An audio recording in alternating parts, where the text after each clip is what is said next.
Assalamualaikum. My name is Kaleem Khan. I am your math teacher. So today our topic is logarithm. So exercise 3.2, question number 4, part 1. Log base 81 is equal to L. तो सबसे पहले first of all हम जब देखते हैं कि इस तरह शक्ल वाला कोई क्वेश्चन आता है जिसमें लॉग हो और उसका बेस भी हो, कोई नंबर हो, इक्वल हो और साथ में कोई और नंबर आए, तो इसको हम एक्सप्लेन करने के लिए सबसे पहले बाय डेफिनेशन ऑफ लोगारिथम के मुताबिक जब हम उसके एक्सपोनेंशियल फॉर्म में जाते हैं तो सबसे पहले एक्सपोनेंशियल फॉर्म हम लिखेंगे, क्योंकि ये लोगारिथमिक फॉर्म है, हम इसके एक्सपोनेंशियल फॉर्म लिखेंगे। यहाँ पर बेस है, लॉग का जो बेस है एक्सपोनेंशियल फॉर्म में यहाँ पर ये बड़ा सारा हो जाएगा और इसके बाद इक्वल के बाद जो डिजिट है उसको हम इसकी पावर बनाएंगे क्योंकि एक्सपोनेंशियल फॉर्म है।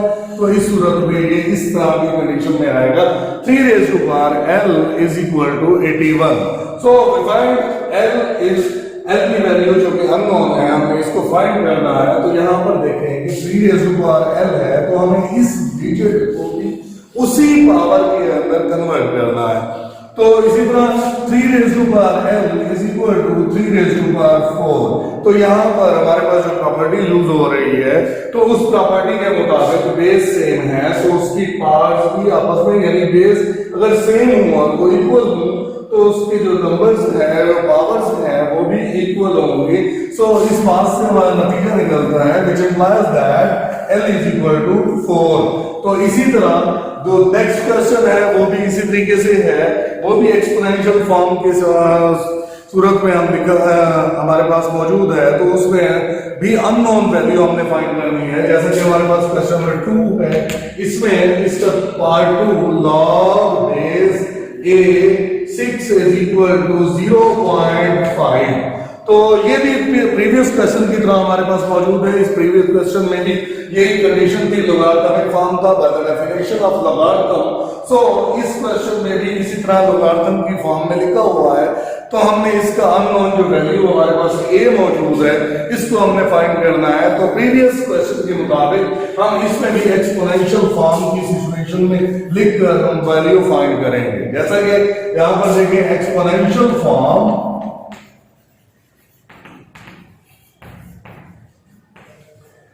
a, लॉग का बेस क्या है a को हमने बड़ा करना है जैसे कि हमने यहाँ पर किया था। तो ये वाली चीज इधर और ये जो दूसरा नंबर है इक्वल की इस तरफ है, हम इसको इसकी पावर बनाएंगे और ये नंबर ये क्योंकि बाय डेफिनेशन ऑफ लोगारिथम में एक्सपोनेंशियल फॉर्म कहलाता है। तो इसी तरह 0.5 is equal to 6 और वी नो दैट हमें इस बात से पता है कि ये 0.5 जो होता है वो 1/2 के इक्वल है। 1 को 2 को डिवाइड करें तो बनता है हमारे पास 0.5। तो हम इसे a raised to power 1/2 is equal to 6। सो अब यहाँ पर हमारे पास a की वैल्यू हमने फाइंड करनी है। तो हमने क्या करना है कि a की वैल्यू फाइंड करनी है तो 1/2 इसकी पावर को खत्म करना होगा। ये खत्म कैसे होगा, हम अगर बोथ साइड में स्केयरिंग कर लें तो हमारे पास a की वैल्यू आएगी और उस सूरत में हम a की वैल्यू फाइंड कर सकेंगे। तो हम लिखेंगे squaring on both sides a 1/2 whole square is equal to 6 square. तो यहाँ पर ये स्क्वायर कट जाएगा, ये 2 से कट जाएगा तो हमारे पास क्या बचेगा a is equal to 36। इसी तरह ये हमने अननोन वैल्यू भी फाइंड की है। तो उस सूरत में अब हमारे पास यहाँ पर देखें कि नेक्स्ट हमने क्वेश्चन को यहाँ डील करना है।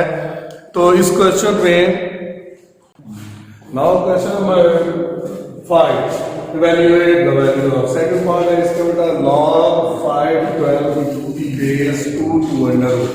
इस क्वेश्चन में भी हमने उसी तरह जिस तरह पहले हमने क्वेश्चन किया एक्सपोनेंशियल फॉर्म की सूरत में लेके अननोन वैल्यू हमने फाइंड की है। तो इसमें अननोन वैल्यू हमारे पास नहीं है तो इसका मतलब है उसी तरह बनाने के लिए हमें लेट करना होगा।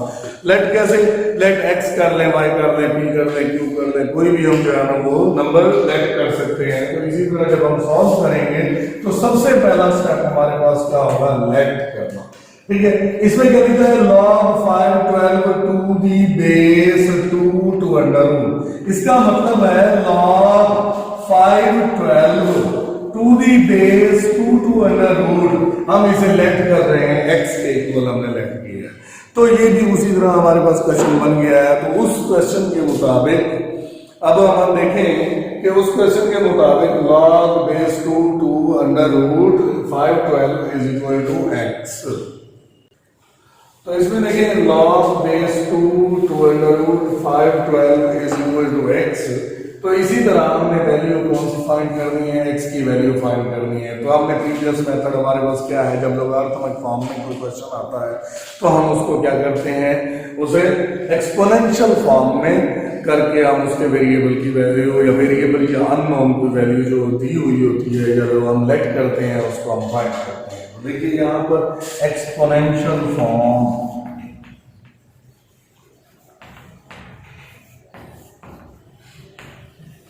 एक्सपोनेंशियल फॉर्म में log के नीचे वही कंडीशन के 2 अंडर रूट, तो 2 under root whole power x is equal to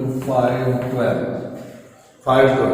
इसी तरह 2 अंडर रूट आपने देखा होगा कि यहाँ पर मैं यहाँ पर एक छोटा सा यहाँ रफ करता हूँ, उसमें क्या है 2 अंडर रूट जो होता है वो 8 अंडर रूट के इक्वल होता है। वो कैसे कि हम इसको 2 मल्टीप्लाई बाय 2 अंडर रूट करें तो 2 square under root multiply by 2 under root भी कैंसिल हो जाएगा, 2 अंडर रूट। तो इसका मतलब क्या है, हम 2 अंडर रूट की जगह पर हम 8 अंडर रूट रिप्रेजेंट कर सकते हैं। 8 under root whole power x is equal to 512।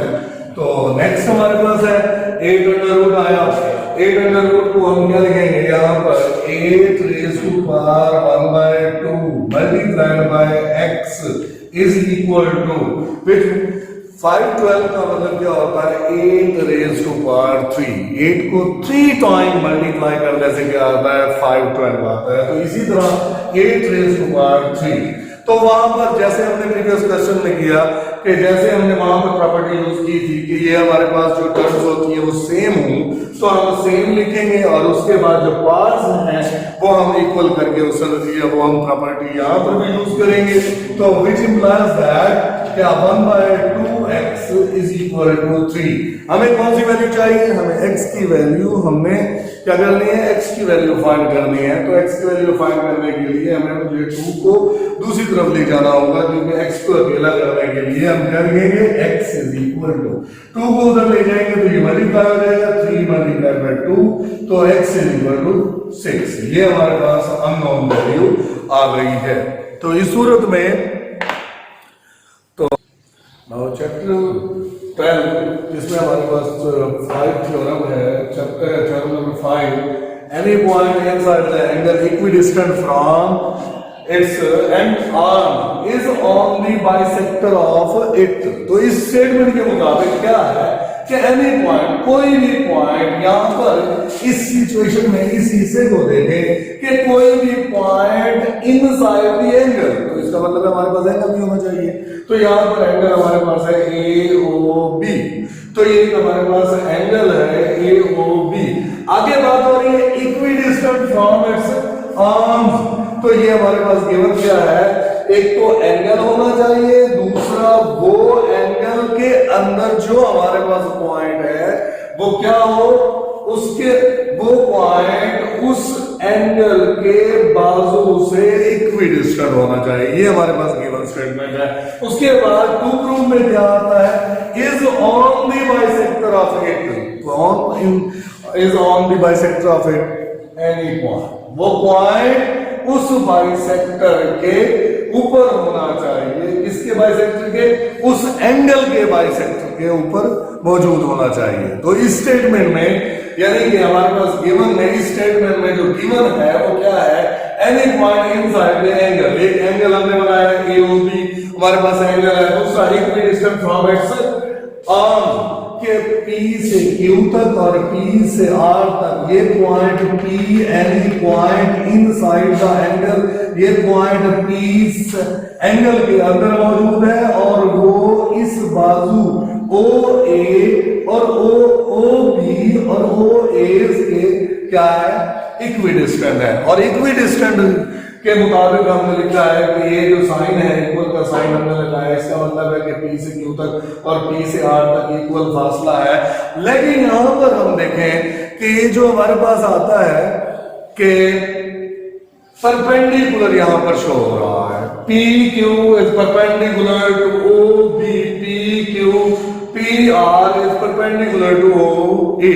तो यहाँ पर बात करते हैं हम उसी थ्योरम के मुताबिक कि जब भी हम मेजरमेंट करते हैं किसी भी डिस्टेंस की तो हमेशा परपेंडिकुलर डिस्टेंस ही मेजर किया जाता है, और यहाँ पर भी हम परपेंडिकुलर डिस्टेंस ही शॉर्टेस्ट डिस्टेंस होता है और वो परपेंडिकुलर डिस्टेंस मेजर करके शॉर्टेस्ट डिस्टेंस की बात करेंगे। वो पॉइंट क्या है, पर equi distant from it's and point, तो यहाँ पर पी क्यू जो है वो पी आर के क्या होगा, इक्वल होगा। अब हम बात करते हैं, ये तो हमारे पास गिवन भी था, टू प्रूव भी हमने आपको बताया। इसके बाद कंस्ट्रक्शन में क्या है, पी को ओ से ज्वाइन करें, यहाँ पर हमारे पास दो ट्रायंगल बन जाती हैं।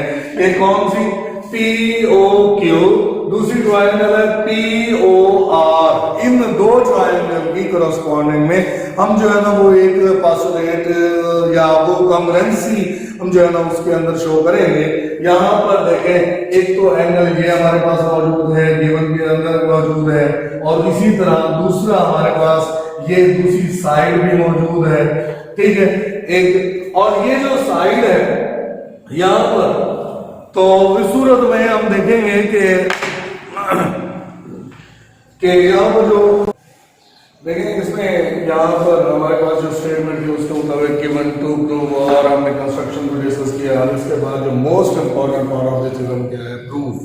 वो क्या प्रूफ है, दो ही चीजें, स्टेटमेंट और रीजंस, ठीक है। यहाँ पर इस डायग्राम के मुताबिक आपको पहले ही बताया गया है कि उस डायग्राम में यहाँ पर जो हम कॉन्ग्रुएंसी यूज कर रहे हैं, दो ट्रायंगल्स यहाँ नजर आ रही हैं। तो इन दो ट्रायंगल्स में यहाँ पर कोरेस्पोंडेंस लेते हैं दो ट्रायंगल की, एक ये ले लेते हैं और इसी तरह एक दूसरी हमारे पास ट्रायंगल है। इनमें देखें दो तीन चीजें हमें मिल जाए, तीन चीजें जब कॉन्ग्रुएंट हो जाती हैं किसी भी हमारे पास स्टेटमेंट, तीन स्टेटमेंट हमारे पास अगर कॉन्ग्रुएंट हो जाती है तो हमारे पास जो कोरेस्पोंडेंस ट्रायंगल है वो कॉन्ग्रुएंट कहलाती है। उसके बाद जब ट्रायंगल कॉन्ग्रुएंट हो जाएगी तो उन ट्रायंगल्स की कोई भी साइड, कोई भी एंगल, कोई भी वर्टिकल यानी वो कॉन्ग्रुएंट कहलाएगा। इसी तरह यहाँ पर इस दो कोरेस्पोंडिंग के अंदर हमारे पास दो ट्रायंगल है, triangle P O Q, triangle P O R.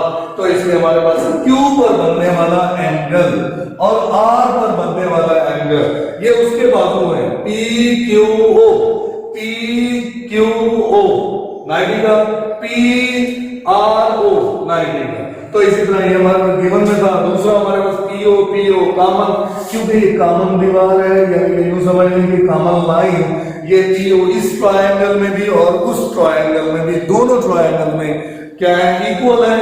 तो इसी तरह थर्ड पार्ट हमारे पास थर्ड ये पी क्यू जो है वो पी आर के, पी क्यू पी आर के क्या है, कॉन्ग्रुएंट है। ये भी बात गिवन में थी कि इक्वी डिस्टेंट क्या था हमारे पास, equidistant from its arm.